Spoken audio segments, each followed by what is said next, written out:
Para falar um pouquinho sobre esse assunto aqui, eu vou chamar a deputada federal Luciene Cavalcante. Ela é do PSOL, de São Paulo, e tem discutido este tema ali dentro do Congresso Nacional, e ela tem feito algumas cobranças com relação ao Itamaraty. Deputada, eu queria que a senhora explicasse um pouquinho o que a senhora está questionando exatamente o Itamaraty relacionado ali a essa guerra de Gaza. Boa noite e muito bem-vinda aqui ao Poder Expresso.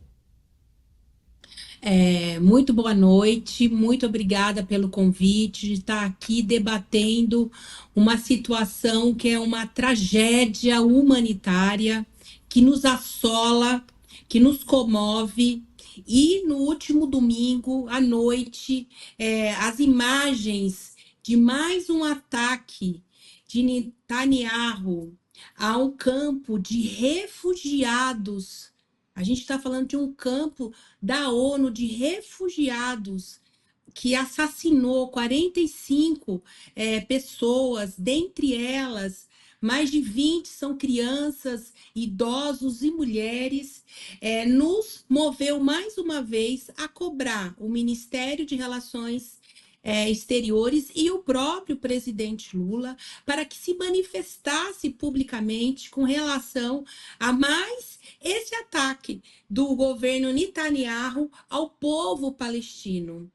É uma situação muito grave e é importante esse diálogo aqui para que todo mundo tenha acesso a essas informações.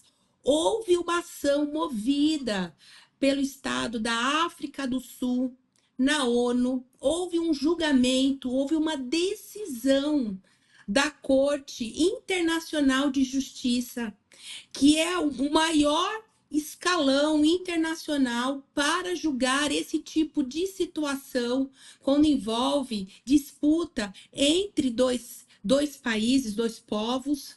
E houve ali uma decisão internacional que é impositiva, pedindo o cessar-fogo imediato do que está acontecendo lá na faixa de Gaza contra o povo palestino. Foi pedido também que fossem abertas as fronteiras para que a ajuda humanitária entrasse na Palestina e também que observadores internacionais pudessem estar lá para a gente poder ter mais informações sobre toda essa situação. Então é importante entender que houve uma decisão internacional da ONU sobre esse tema. E o Estado de Israel, infelizmente, porque está sendo governado pelo Netanyahu, descumpriu, está à margem de uma decisão de uma corte internacional. Então, é muito grave essa situação. Então, a gente acionou o Ministério de Relações Exteriores para que, além de se manifestar publicamente contra esse ataque a civis, desses 36 mil mortos na faixa de Gaza, de cada 10, 6 são crianças e mulheres, são civis que estão sendo mortos. A gente nem chama de guerra, porque, veja bem, guerra é quando a gente tem dois exércitos, a gente não tem dois exércitos que estão ali lutando, não existe, existe o Estado, né, o exército de Israel que está em curso. Assim, teve o ataque terrorista do Hamas, que também está sendo condenado pela ONU, que também E que tem precisa ser ordem de condenado, prisão claro. Que dessas precisa ser lideranças. condenado, sem Oi? dúvida, né? Não, e que precisa ser condenado, Sim, claro. Isso. condenados. Claro, claro. Condenados. Isso a gente não tem nem discussão. A gente já se manifestou também com relação a isso. Mas depois disso, são mais de 200 dias. Quer ver? Eu fiz até as contas. São 236 dias. 236 dias de ataques. As fronteiras fechadas. Não tem como a população civil sair de lá. Não tem.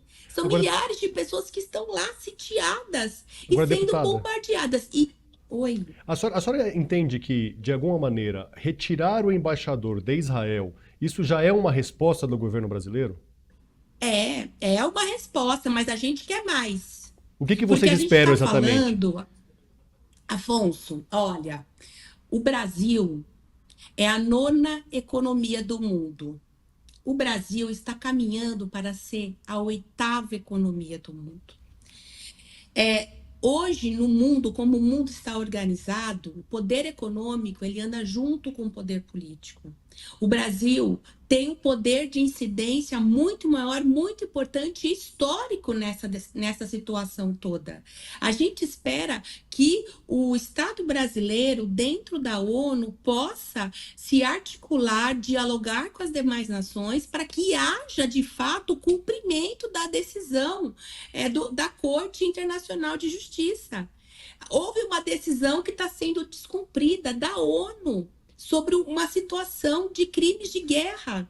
E isso não pode simplesmente passar a brancas nuvens. Então, o que a gente espera é que, além dessa decisão de ter removido o embaixador de Israel, a gente espera que que o Estado brasileiro atue para que haja de fato esse cessar-fogo, que a gente pare com a morte desses civis e que a gente crie uma solução que já foi dada lá em 1967, que é a criação dos dois estados. Os povos estão sofrendo, tanto a população de Israel quanto a população palestina. Então a gente precisa parar essa guerra e a gente precisa ser solidário ao povo que está sofrendo nesse tempo. Perfeito. Deputada Luciane Cavalcante, assim que a senhora tiver uma resposta do Itamaraty, chama a gente aqui que a gente volta com esse assunto. Obrigado por sua participação Afonso, aqui no... eu só queria... Claro, pode falar. Afonso, só poderia falar um pouquinho do... Eu estava assistindo o meu colega, porque eu também sou advogada, sobre a questão da saidinha. Das saidinhas, claro, diga. E só lembrar que existe uma lei que organiza o direito penal aqui no nosso país, que significa que qualquer lei, desde que existe o Estado brasileiro, muito antes da Constituição de 88, qualquer lei que é promulgada, ela não pode retroagir para penalizar uma pessoa que já está condenada e que já foi apenada. Entende? O que a decisão do ministro Mendonça simplesmente ratifica o que está no nosso ordenamento jurídico há muitas décadas. Então, se o preso já tem o benefício da saidinha garantido, esse direito não pode ser cassado pela lei pelo veto que foi derrubado no Congresso Nacional. Perfeito. Deputada Luciane, vou propor um debate sobre isso também aqui e vou chamar a senhora, já conto com a sua presença. Pode chamar que a gente vai fazer o debate, viu? Muito obrigada pelo espaço, uma boa noite para todo mundo e que a gente possa construir uma sociedade de diálogo e que a guerra não seja indiferente a ninguém. Perfeito. Luciane Cavalcante, obrigado, até a próxima. Até mais.